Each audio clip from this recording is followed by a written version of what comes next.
Hello Internet, I am the hero of Julios, once again with another episode of my Saltmarsh vlog. These episodes make a great review for me to remember what is going on in the campaign last session, kind of a way for me to recontextualize and prepare for what's going on next session, as well as updating people on how I feel about things are going. So, last week I mentioned that I got a new player who is a cleric wizard, and I thought his reason was like he didn't see eye to eye with his previous DM. It turns out the place that he used to play D&D at was nothing but one-shots every single session. So he was just looking for something more permanent, something that would be a large overarching story. So all my fears are quelled. So I feel a lot better about that, as well as the new twins that we have going to work together. And now we have the matter of this big old boat, which the council has allowed the players to keep, which is great for them.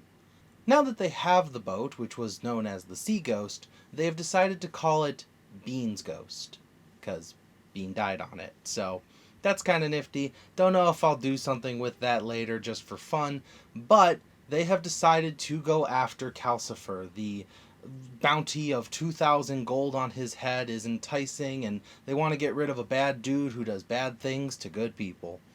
However, before they set off, they decided they obviously needed a crew for this large ship. They could either keep the boat that I gave to the two new characters, the two players, Bean's replacement, and the other Shalar Kai, the two shadow elves, basically.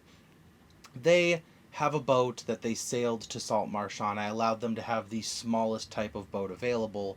However, this won't be big enough to carry the entire crew if the entire crew wants to bring more people with them, or if they want to save lives or anything like that. So for now, the Sea Ghost, which is now the Beans Ghost, is their permanent vessel, but they need to crew it. So they hire 10 new people. They hired a dwarf, 2 elves, and 4 humans. And of course, they wanted names for all of them, because a player's favorite thing to do is ask a DM, what is this person's name? So I said, you know what, you want names? You got names. Actually, it was 3 elves, but the dwarf's name is Delg, just because that is a dwarf name in the player's handbook. I decided to name the humans. There were 3 men and a woman. I named the elves Mark, Luke, John, and originally I was going to name her Amber, but they were all like, what, no other biblical reference? And I said, fine, her name's Ruth. Finally, the elves. The female elf, her name is like Leah or something like that. And then the 2 boy elves, their names are Siegfried and Roy. So fine, the fact is settled. You want names, you've got names. Here are the names for your entire crew. Hope you enjoy. Anyways, the players, as they were recruiting their crew, they also overheard whispers from a couple fishermen who were complaining that the boss, Gellin Primewater, was really vehement about getting this latest shipment of fish that had been lost at sea. Didn't seem to care about the crew that went missing, which I know where the crew went, and the players will probably find out soon.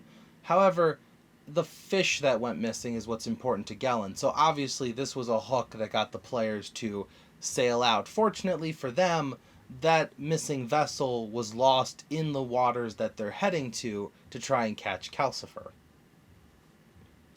They got to these waters and found themselves fighting a couple giant crabs, but overall, it was barren.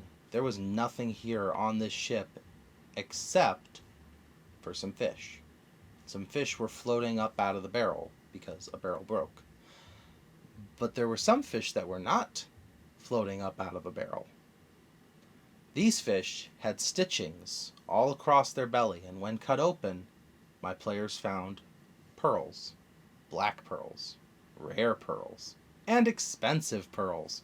So they don't have solid proof that this was Gallen's work, but they know it's very important to Gellin, and they know this is expensive, and they know it was hidden inside of the fish. So this is definitely some kind of smuggling shenanigans. But for now, that's pretty much all that's pretty much all we did today because, well, most of the time was spent recruiting people for their ship.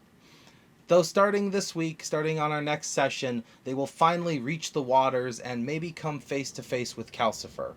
Personally, I think this will be a great opportunity to show them why a single man is worth 2,000 gold.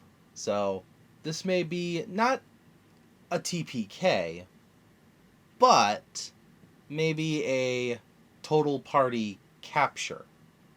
And we'll see what happens to them depending on how they take to being caught alive.